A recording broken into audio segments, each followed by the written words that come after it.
السلام عليكم ورحمة الله تعالى وبركاته. اليوم غنهضروا على الفراشة اللي كتكون رطبة كتبونبا.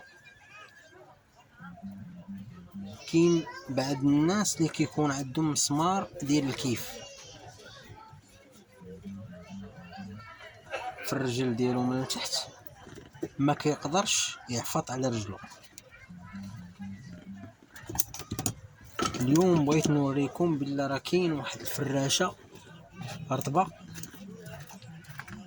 الا درتيها الصباط ولا الصندالة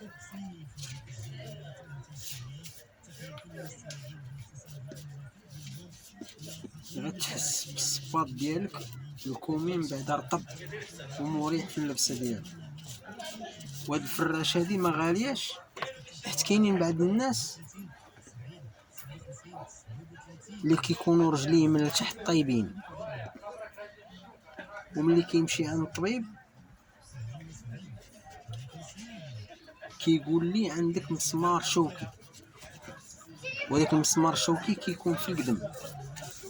ملي كيولي الانسان كيبغي يعفط ما كيقدرش يعفط، كيحس براسو بحال كيعفط على الضوء ولا كيحفط على المسامر. اللي نوصيك عليه هو غتحاول هذيك الصباطه اللي عندك اما تبدل ليها الفراشه من التحت،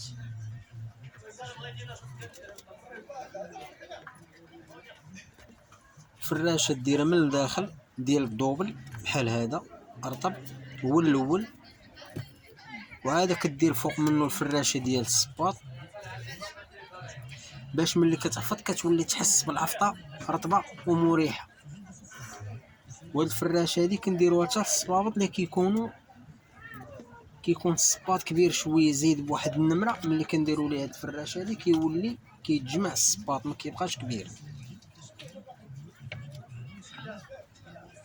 وكاينين الناس اللي نكملوا الموضوع ديالنا، كاينين الناس اللي كيمشيو عند الطبيب كيخرج ليه واحد الفنيد على قبل الرجلين ديالو. ملي كيولي يحس بالصداع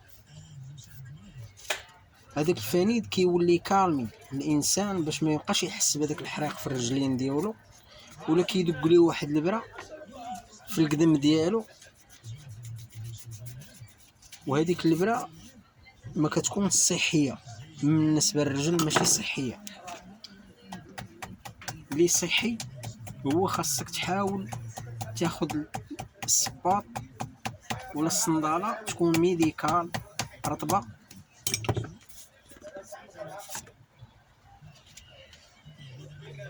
وتحاول تعاون بالثلج، بحال تشد شي قرعه دير فيها الماء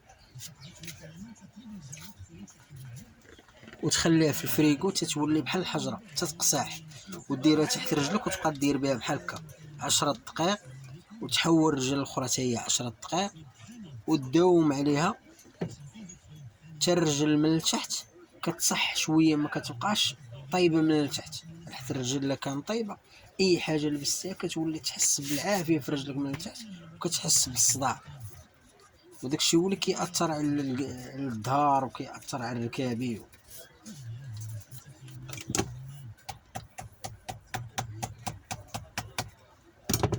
من الفراشه ملي كنفصلوها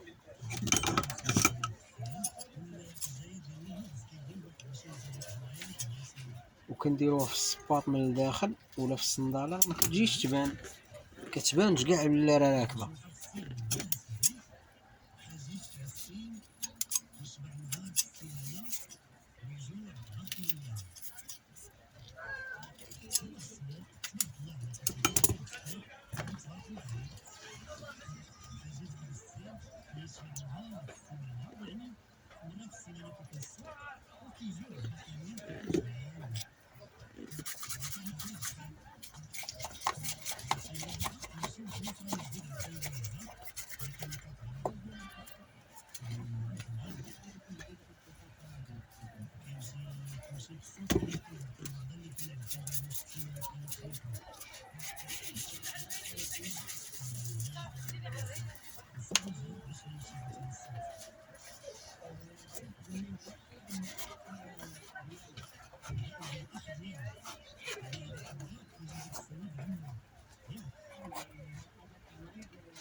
لا لاحظتي معايا الفراشه راه ما كتبانش ورطبه، كتبونبه.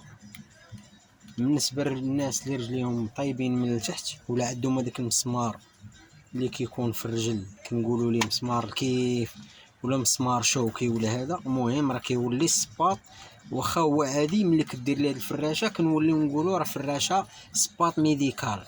راه حتى ما قدرتيش تشري سباط ميديكال، راه كاينين السباط لي ميديكال كيكونوا دايرين الثمن. بالنسبه لما كانش عندك الامكانيات تقدر تشري سباط عادي وتجي تلصق ليه هاد الفراشه هادي ديال الدوبل رطبه كتبونبه، وراه بحال شاري سباط ميديكال.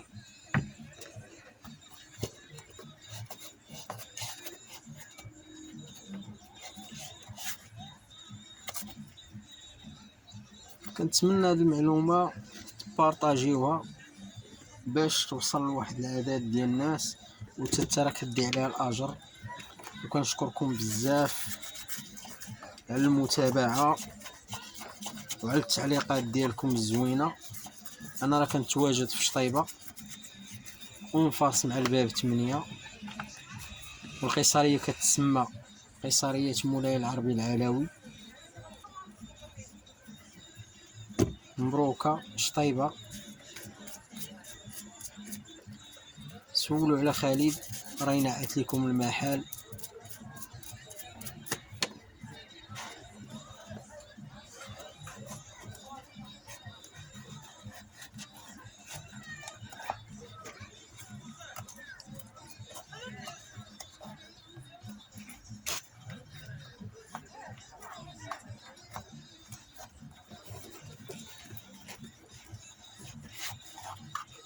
هاد الفراشه راه جربوها الناس اللي هما كيتشكاو من رجليهم مكيقدروش يوقفوا عليهم ولقاو عليها الراحه. واحد العدد ديال الناس وافقاتهم. دابا كاين منهم هاد مول السباط هذا، فين ما كيشري شي سباط كيجيبوا ليا كنشري ليه نجيب ليه فراشه. انا كان عندي طف كبير وتقاد ليا هو الشيء تقادا، وعقب شريت طرف كبير شريت بلاكه اخرى يلا درت منها جوجه. انا كتبع البلاك، انا ما كنشريش طروفه صغيورين وكنلصقهم لا. وهذه راه النمره 5 وراه كتصبر، ماشي كديرها تضرب بها سيمانه كتهبط ولا. فراشه زوينه ومريحه.